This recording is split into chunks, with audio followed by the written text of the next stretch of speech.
कौन है जो सपनों में आया, कौन है जो दिल में समाया। लो झुक गया आसमां पे, इश्क मेरा रंग लाया।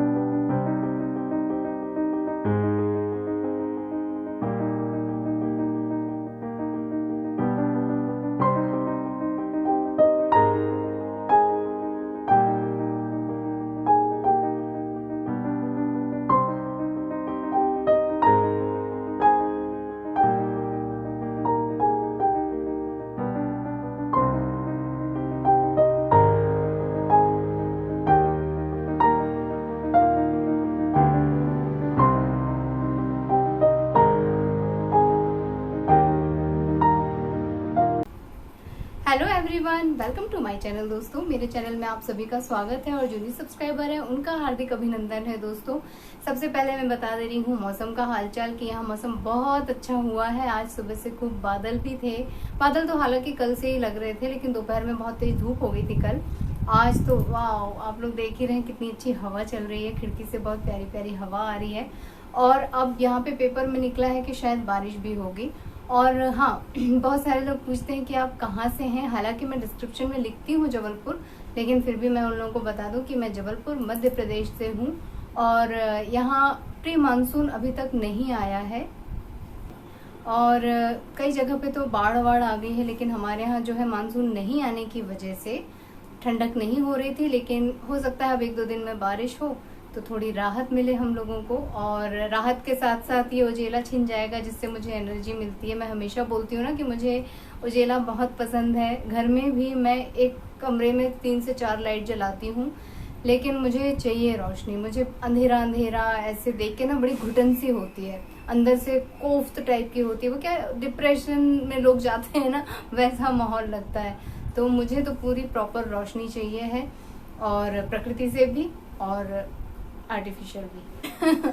आर्टिफिशियल बात से मुझे समझ आया कि भाई, जब मैं आप लोगों के लिए ब्लॉग बनाती हूँ, मैं सामने आती हूँ कैमरे के, तो मैं भी जरा अच्छे से बन ठन के आती हूँ। क्योंकि आप घर का काम करते हैं, किचन में काम करते हैं। हालांकि मेरे साथ सिवाय पसीने के मुझे और कोई प्रॉब्लम नहीं होती है, लेकिन मुझे वो भी इरिटेटिंग लगता है। इसलिए जब मैं आती हूँ ना, तो मैं थोड़ा फ्रेश होके फिर आती हूँ, ताकि मुझे जो लोग देख रहे हैं, जो लोग वॉच कर रहे हैं एट ए टाइम, उनके अंदर भी एक अच्छी सी एनर्जी आए, वो बहुत उत्साह से भर जाए।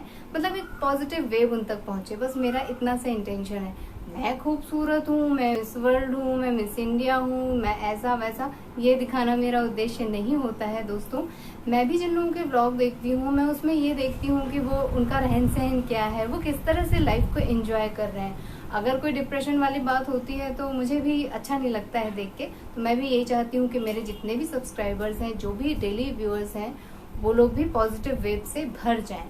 और मुझे कमेंट में फिर लिखें कि भाई बहुत अच्छा लगा। अगर कोई लिख देगा, ओ भाई थोड़ा सा कंघी कर लेती, ओ भाई थोड़ा मुंह धो लेती, तो कैसा लगेगा आपको, है ना। मुझे अपना चैनल खोले ना दोस्तों, बारिश हो रही है।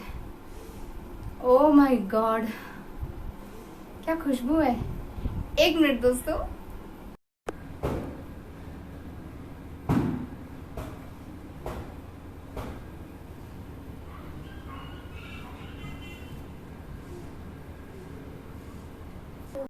सुना है मैंने कि ये जो पहली रिमझिम बारिश होती है, इसमें भीग जाओ तो घमौरी वगैरह ये सबसे निजात मिल जाती है। सुना है भाई, इसमें कितनी हकीकत है मैं नहीं जानती। मैं तो जब जब बारिश में भीगी हूँ, बीमार ही पड़ी हूँ, टाइफाइड। तो मैं तो नहीं जाती हूँ। मुझे ऐसी ही घमौरियों में निजात नहीं चाहिए जिससे मैं टाइफाइड की रोगी बन जाऊं और मुझे फिर से मेडिसिन खानी पड़े। मैं क्या बोल रही थी, अचानक से वो बारिश होने लगी ना, तो मैं भूल गई क्या मुझे बात बतानी थी। हाँ हाँ, याद आया कि अब तो बारिश भी आने वाली है। लेकिन मैं तो 2 साल हो गए मुझे व्लॉग बनाते हैं, और मैं हमेशा ये बात भी शेयर करती हूँ कि ना, बारिश के मौसम में मैं अपने हेयर कट कर लेती हूँ अपने हाथों से। तो आज भी मैंने वही किया है, अपने बालों को छोटा कर दिया है। क्योंकि ना लंबे बाल एक तो मुझे बहुत इरिटेट करते हैं, सुलझाओ, और फिर उनका जूड़ा भी बहुत बड़ा बनने लगता है, फिर ज़्यादा बड़ा होता है तो वो ढीला होने लगता है, मुझे बहुत प्रॉब्लम होती है। तो मैं उसको ना कट के छोटा कर लेती हूँ। स्टेप लेयर कटिंग मैंने अपने हाथों से की है। मैंने बहुत पहले सीखा था किसी से कि कैसे की जाती है, उन्होंने एक बार बताया और मुझे आ गई, और मैं उसी स्टेप से कर लेती हूँ, ज़्यादा टाइम नहीं लगता है। और उत्कर्ष के भी मैंने थोड़े थोड़े बाल छांट दिए हैं कि स्कूल खुलने से पहले थोड़ा मैं ही छांट दे रही हूँ, बाद में जब इनके पापा आ जाएंगे तब ये अपना आराम से हेयर कटिंग के लिए जाएंगे और अच्छे से अपने स्कूल के लिए तैयार होंगे। लेकिन अभी इतना पसीना इसको माथे में हो रहा था ना कि मैंने फिर अपने हाथ से ही सामने सामने के उड़ा दिए।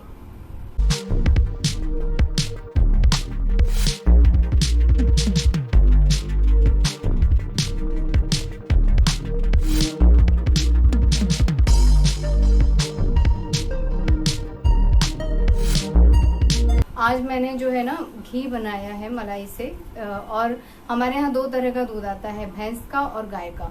तो हम लोग हमेशा दोनों की मलाई मिक्स करके रखते थे, और मैंने कहीं पढ़ा है कि गाय का जो घी होता है, गाय के दूध का, वो बहुत ज़्यादा हेल्दी होता है और बहुत सारे रोगों में काम आता है। तो मैंने इस बार से ये डिसाइड किया है कि अब मैं गाय का घी अलग बनाऊंगी और भैंस वाले दूध का अलग बनाऊंगी। तो मैंने अलग अलग दोनों बनाए हैं आज, दोनों का पनीर तो लेकिन एक ही करके बनाया है। और आज बनेगी पनीर भुर्जी, और घी अच्छा खासा हमारा 1 किलो के करीब निकल आता है, चाहे वो गाय वाला निकले चाहे वो दूसरा निकले, दोनों अच्छी मात्रा में अच्छी उसमें निकल आते हैं, क्योंकि मलाई काफ़ी मोटी रहती है। जैसे आपकी दूध की क्वालिटी रहेगी वैसी आपकी मलाई निकलेगी।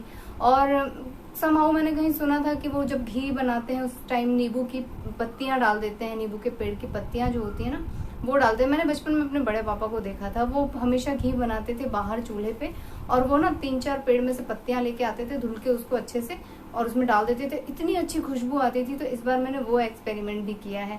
अब देखती हूँ क्या डिफरेंस है, मुझे डिफरेंस तो मालूम नहीं है, बस उनको करते देखा है तो इस बार उन्हें फॉलो कर लिया है।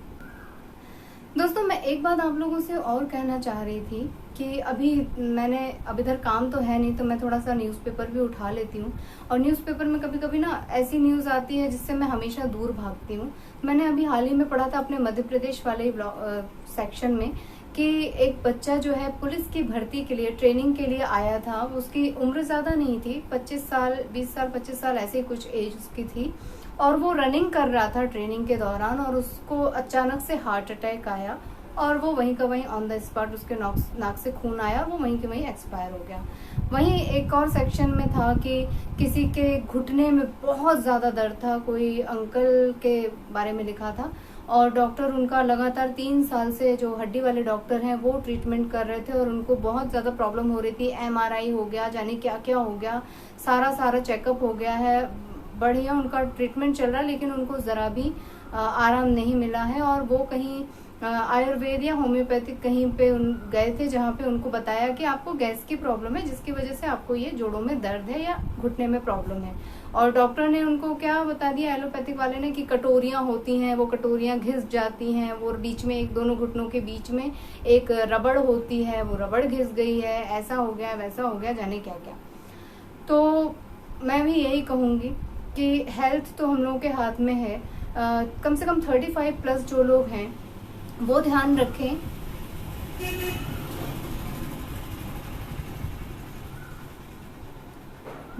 रखें कि उनको एक तो गैस की प्रॉब्लम, दूसरा उनको बीपी की प्रॉब्लम, ये 2 प्रॉब्लम उनको ना होने पाए दोस्तों। क्योंकि अगर एक बार बीपी एक ऐसी बीमारी है जिसके बारे में हमें पता नहीं चलता है, जब चीज़ें बिगड़ जाती हैं तब पता चलता है कि ये हमें ब्लड प्रेशर की वजह से हो रहा है। और ब्लड प्रेशर हमारा खान पान के, उससे हम कौन सा नमक खा रहे हैं, हम क्या हमारी क्या दिनचर्या है, उसके ऊपर डिपेंड करता है। प्लस टेंशन, ये जो तनाव एक ऐसी चीज है ना जिससे दूर नहीं भागा जा सकता है। मतलब अगर मैं किसी के बारे में सुन लेती हूँ तो मैं थोड़ी देर उसके बारे में सोचती रहती हूँ कि उसके साथ ऐसा क्यों हुआ, उसके लिए क्या हो सकता है। मतलब अननेसेसरी ये हमारे दिमाग की गतिविधि है जो सबके साथ होती है। कभी हम बहुत ज्यादा चिंता वाली बातें सुन लेते हैं तो हम रात में भी उसी के बारे में सोचते रहते हैं। हमारा शरीर तो थक के सो जाता है, लेकिन हमारा मस्तिष्क नहीं सोता है, सोचता रहता है। तो ये सारी चीजें हमारे बीपी को इंक्रीज करती हैं, बढ़ाती हैं। तो बीपी के प्रति आप लोग अवेयर रहिएगा। मैं मेडिसिन क्या बताऊं, मैं तो कई बार बता चुकी हूँ कि जो जिन लोगों को खीरा वगैरह सूट करता है बीपी वालों को, उनको खीरा खाना चाहिए ज़रूर से, पानी खूब पीना चाहिए और प्राणायाम करना चाहिए। तो अगर पॉसिबल होगा तो मैं इस वीडियो के लास्ट में ब्लड प्रेशर के लिए कुछ प्राणायाम बताऊंगी। वैसे तो रामदेव बाबा की कृपा से सारे लोग बहुत ज़्यादा कुछ जान चुके हैं, लेकिन फिर भी मैं अपनी तरफ से आप लोगों के साथ शेयर करना चाहती हूँ, तो आप लोग प्लीज़ उसे फॉलो ज़रूर कीजिएगा। और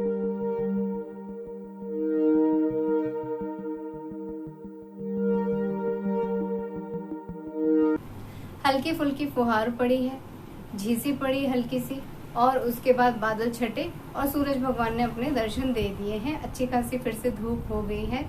अच्छा हुआ हम लोग एक छठ से राउंड लगा के आ गए।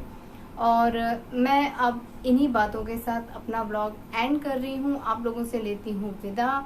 मिलती हूँ अपने नेक्स्ट वीडियो में, तब तक के लिए take care, tata bye bye. आप लोगों में से जो लोग नए हैं प्लीज़ मेरे चैनल को सब्सक्राइब कीजिएगा, वीडियोस को लाइक कीजिएगा और कमेंट करना मत भूलिएगा, क्योंकि आप लोगों के कमेंट मुझे बहुत ज़्यादा प्रोत्साहन देते हैं, मेरा उत्साह वर्धन करते हैं, मोटिवेट करते हैं दोस्तों। और वैसे भी वन वे कन्वर्सेशन होता है मेरा, और आप लोगों के कमेंट उसका आंसर होते हैं। तो मैं चाहती हूँ कि आप लोग कमेंट ज़रूर करिएगा। मैं मिलती हूँ अपने नेक्स्ट वीडियो में, तब तक के लिए take care, tata bye bye. अपना ख्याल रखिएगा दोस्तों। Bye bye and thank you for watching. Madhuban खुशबू देता है, सागर सावन लेता है, जीना उसका जीना है, जो औरों को जीवन देता है। मधुबन खुशबू देता है, सागर सावन देता है, जीना उसका जीना है, जो औरों को जीवन देता है। मधुबन खुशबू